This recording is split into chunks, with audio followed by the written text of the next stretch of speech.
I'm ready to proceed, Mr. Presiding Officer. I'd like to start this discussion with a question that hopefully will allow our kababayans who are watching, listening, to understand the situation. Of course, I pose it also to the parties. If the government had in mind that there's a business, and of course, a particular businessman or businesswoman who is violating a lot of laws pertaining to the operation of their business, be it customs law, BIR, regulations, can they just proceed and pwede ba silang basta na lang mag-request ng dokumento o mag-file ng kaso na requiring the businessman and the corporation to produce those documents? Pwede ba? So yun ang pag-isipan natin, no? Kasi yun ang tanong eh. Similarly, ginagawan ko lang ng ibang analogy para maintindihan ng mga kababayan natin. So this is the essence, dear colleagues, parties, of the principle of due process.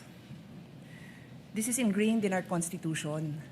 Totoo po na may karapatan ang gobyerno at obligasyon ng gobyernong patakbuhin ng maayos ang gobyerno, but it is always with due respect to the rights of every individual Filipino. That is the right to life, liberty, and property. So bago mo sagasaan yung right to life, liberty, and property, siguraduhin mo lang na may basehan ka. Yun lang naman ang sabi. So of course, ako, gusto ko talaga na maayos ang patakbo ng gobyerno para if somebody's life is also in danger, then government has to step up and prevent somebody's liberty. Kasi nga, sinasagasaan niya yung life and liberty ng ibang tao. So it's a balance, no? I think we can all agree it's a balance.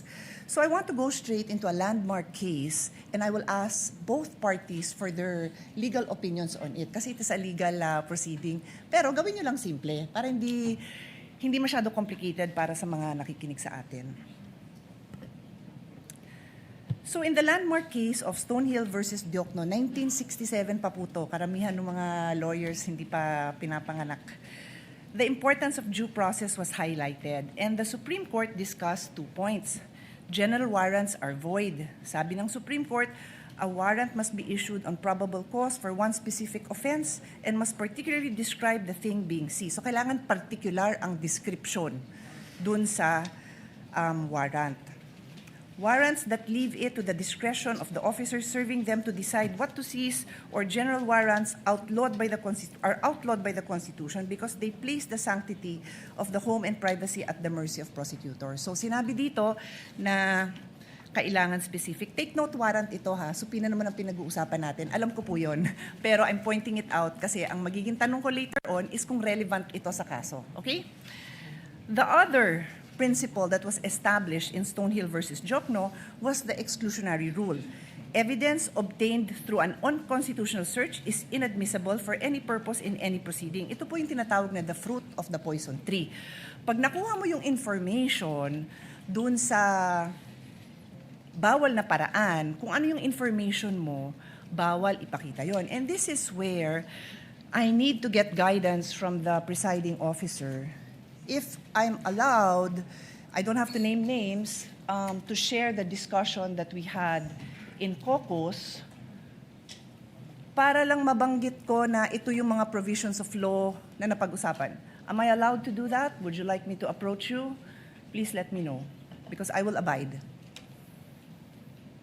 Basically, because ang nangyari is we had our own discussion and I want to mention the provisions of law that we discussed. I don't have to mention names.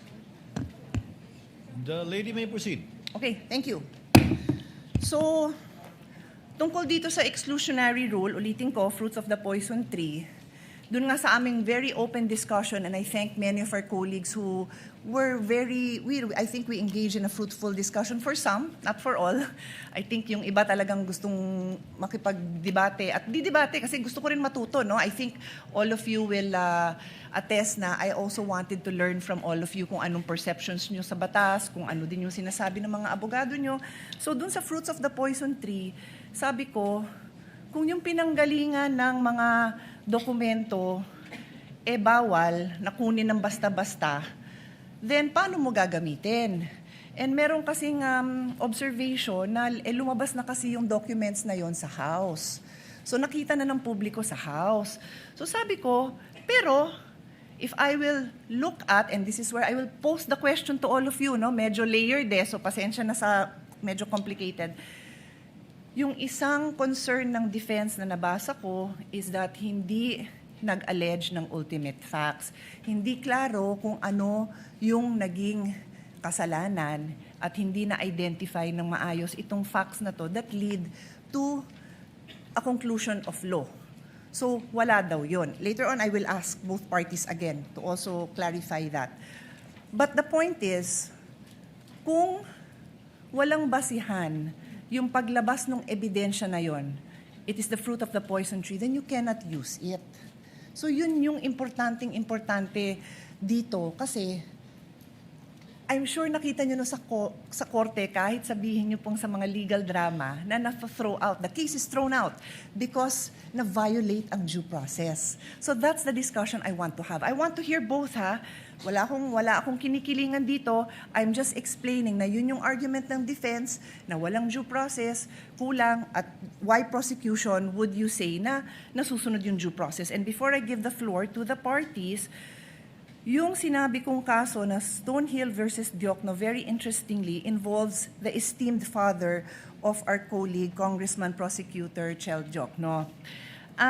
In the case of Stonehill versus Diokno, the father of Congressman Diokno was the Secretary of Justice. And in this case, the government, through the Secretary and other prosecutors, suspected that Harry Stonehill and his associates and several corporations that they controlled were violating central bank laws, tariff and customs laws, Internal Revenue Code, and the Revised Penal Code. So nag-request sila ng issuance of search warrant. At ang gusto nilang tingnan is books of accounts, financial records, vouchers, receipts, ledgers, etc., and other documents showing all the business transactions. Stonehill and the other petitioners filed a petition for general warrants because they did not particularly describe the things to be seized. So, general pa pala yun. Books of accounts, financial records, receipts. General pa pala yun. And the Supreme Court ruled that indeed, general warrants are void. Warrants must be based on probable cause. Nasabi ko na yun, ano? And then the case also adopted the exclusionary rule, holding that evidence seized under an unconstitutional warrant is inadmissible. So, I now pose my questions. Applicable po ba ang kaso na ito, Stonehill versus Diokno, as far as the prosecution is concerned, and then also for the defense, applicable? Take note, I've read most of the pleadings, well, all of the pleadings, mahahaba sila. I kind of know your answer, but sa dami, I like to hear it again, and I think, of course, karamihan ng kababayan natin did not read it. So explain natin sa kanila, because this is a landmark case. Kung ikaw ay law student na magbabar, ito yung mga kasong titingnan mo. So malay mo, matanong yan sa bar. So nakatulong man lang tayo dun sa mga bar students na maliwanagan sila. Baka mamaya trick question to. Is it applicable or not? That is my question. I will sit down, and then I will come back for my next. Thank you. Thank you, Your Honor. If I may be recognized. The member of the panel of prosecutors may proceed to give his answer. Thereafter, the counsel for respondent may do so as well. Iba po ang konteksto ng search warrant na naging main issue sa Stonehill versus Diokno. Sa konteksto po natin na sabina ang pinag-uusapan. Ang search warrant po, ang governing law po dyan ay nasa Bill of Rights natin, Article 3, Section 3. At kaya siya nandun dahil very invasive po ang search warrant. Pag ang isang judge ay nag-issue ng search warrant, pwedeng pasukin yung opisina o yung bahay ng person involved, pwedeng halungkatin yung lahat ng mga gamit niya doon sa kanyang opisina o sa kanyang bahay. Kaya po naglagay ng maraming limitasyon ang ating konstitusyon dahil marami ng pang-aabuso, marami ng mga halimbawa ng pang-aabuso na nangyari kahit noon pa. Iba po ang pinag-uusapan natin ngayon. Ang pinag-uusapan natin ngayon ay subpoena. Hindi po ito license to enter an office or to search any place. Ito po ay mismong humihiling lang ng mga dokumentong nakasulat sa loob ng subpoena. Therefore, the contexts are very different. When we speak of a search warrant, I do agree there should be very specific limitations on how that warrant can be enforced. Pagdating naman po sa subpoena, meron din po yan, but that is not governed by the Constitution. It's governed by Rule 21 of the Rules of Civil Procedure, which basically provide that for a subpoena to be valid, it must be relevant and it must be definite. Ibig po sa relevance ay may kinalaman na may kaugnayan yan sa mga kailangan patunayan ng mga facts. At pagdating naman sa definiteness ay klaro kung anong mga iba't ibang dokumento ang hinihingi. In our case, we respectfully submit, Your Honors, that we have met both the standards of relevance and materiality. The BIR records, the bank records, and the records of the Anti-Money Laundering Council are relevant to the facts in issue pertaining to the charges of unexplained wealth. Hindi po natin malalaman kung talagang merong unexplained wealth ang Vice President kung hindi natin mabubuksan yung kanyang mga bank records, kung hindi rin natin makikita at mailalatag ang anti-money laundering at BIR records po nila. And insofar as definiteness is concerned, we have specified the particular documents that we are requesting, and we have included as well an explanation of why those are important. Kaya sa aming pananaw po ay we have satisfied the requirements for a subpoena duces tecum. Thank you. Mr. Presiding Officer, before we recognize the defense, just a quick follow-up question. Hindi ko may lapit eh. Bigyan ko ng time na bulungan muna siya ng kasama I'm niya. sorry, Your Honor. Okay na kayo? No, it's okay. It's okay. Senator Judge Pia, would you like the counsel for respondent to answer? Not yet, Mr. Not yet. Yeah, my Okay. request was if Okay. I'll just ask a follow-up question. You may proceed, Thank ma'am. you. Thank you for that. I appreciate his Honor's response. May I simply point out, and again, please give me your explanation. Tama ho yung pagkambanggit nyo na yung nature ng search warrant very invasionary, di ba? Because it requires that pasukin yung bahay, halugugin yung gamit. Pero hindi kaya invasive din yung paghalughog ng records? Is that not extremely parallel? I mean, is it not very similar in the sense that what is being questioned now are the very essence of somebody's savings, earnings? So, which we have to agree, I think there's no doubt that that is protected, but in fact, His Honor is saying that it would fall under the police power. So, imbis na papasukin mo sa bahay na nandun yung mga dokumento, you will do the same by asking these agencies, whether it is the BIR, the banks, or AMLA, to now reveal these documents. So that's my question. Is it in the prosecution's, is it the point of view of the prosecution na iba yun? Hindi ba invasive yun? Kayo gumamit ng word na invasionary, no, but I'll use invasive, I think. Yeah. Anyway, please answer, and then we'll give the floor to the defense, Mr. Presiding Officer. Counsel for the panel for prosecutors Thank may you, Your answer as he pleases. Yung pong search warrant, kung ano man ang makuhang ebidensya doon, ay direktang binibigay po yun sa court, and that is now considered as evidence by the court that issued the search warrant. Iba po ang subpoena, dahil pag naglabas ang isang hukuman ng subpoena, itong mga records ay hindi po siya considered yet as evidence. Yan po ay ipoproduce lang, dadalhin lang po sa korte, and now it is up to the parties, and I refer to both parties, to decide which of those documents may be relevant in terms of the evidence that they are that they need to present.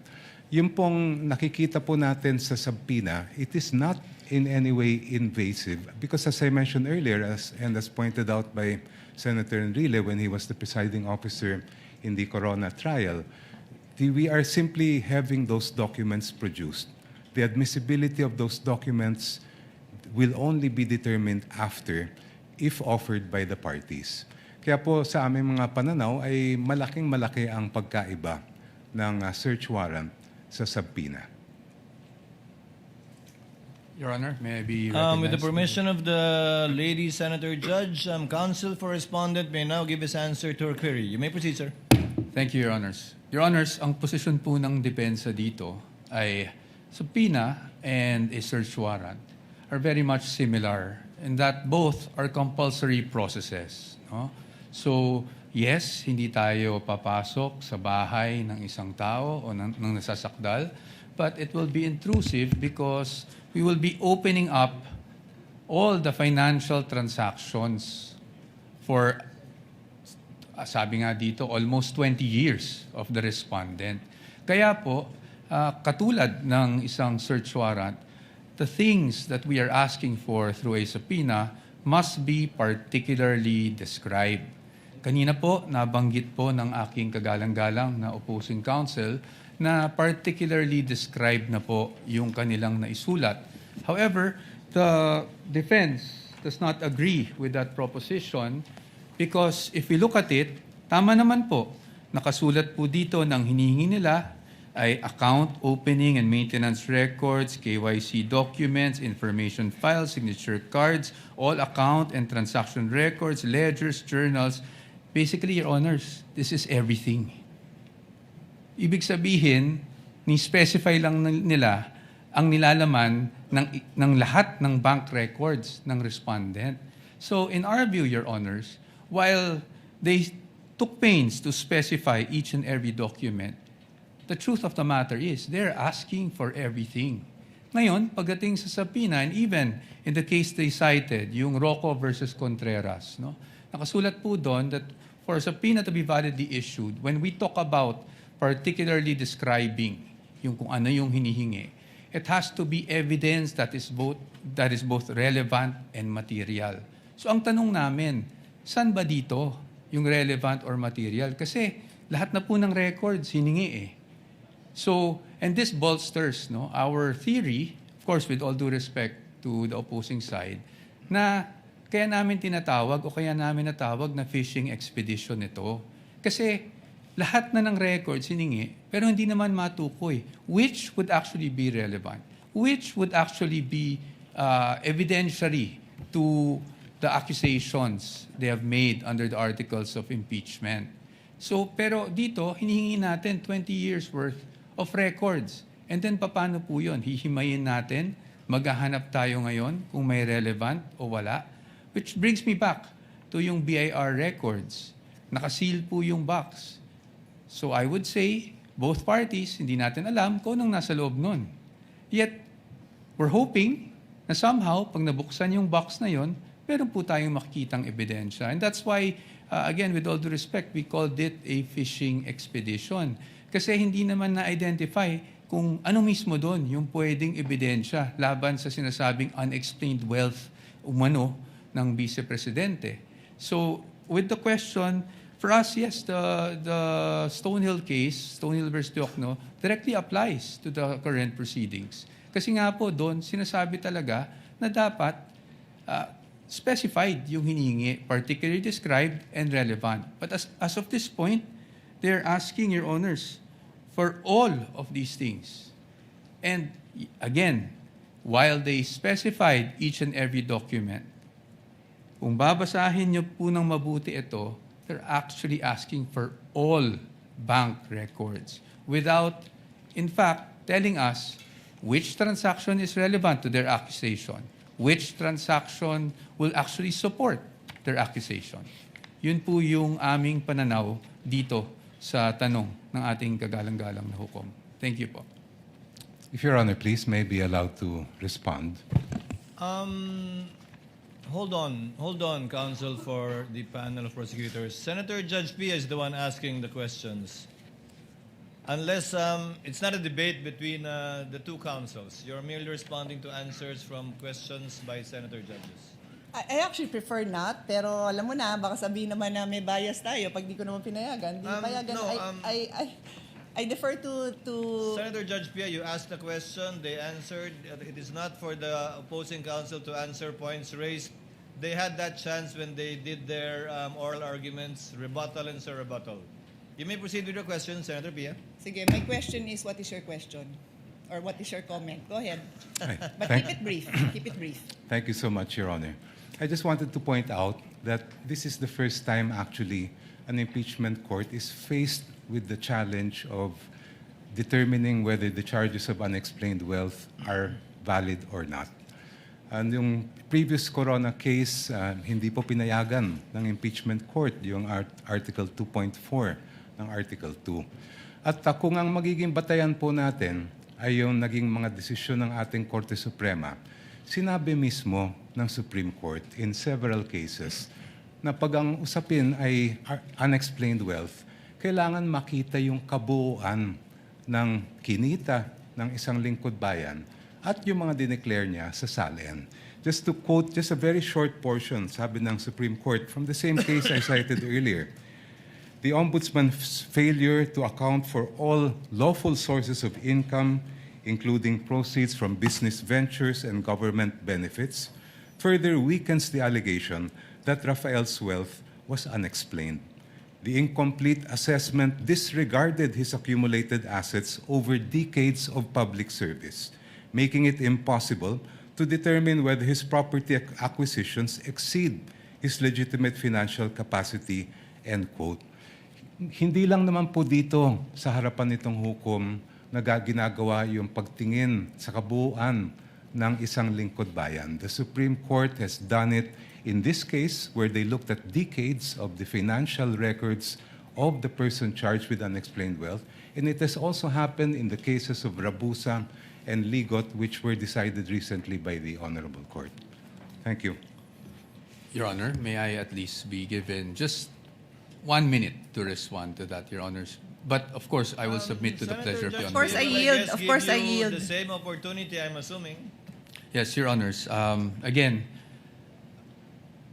hindi ko po tinutuligsa o ino-oppose yung mga na-mention na case ng aking distinguished opposing counsel. However, those cases do not involve impeachment. And why is that relevant? Because in impeachment, as we have said, merong allegation ng unexplained wealth pero wala naman pong nakasuporta na mga documents para makita natin ano ba yung basis na naging aligasyon. Pangalawa po, again in impeachment, according to the case of Duterte versus House of Representatives, meron po tayong tinitingnan kung ano ba talaga ang impeachable offense. At yun po ay again, offenses or acts or omissions committed while the public officer is occupying the impeachable office and in relation to such office. That enough, Your Honors, is very clear under the decision. That is all, Your Honors.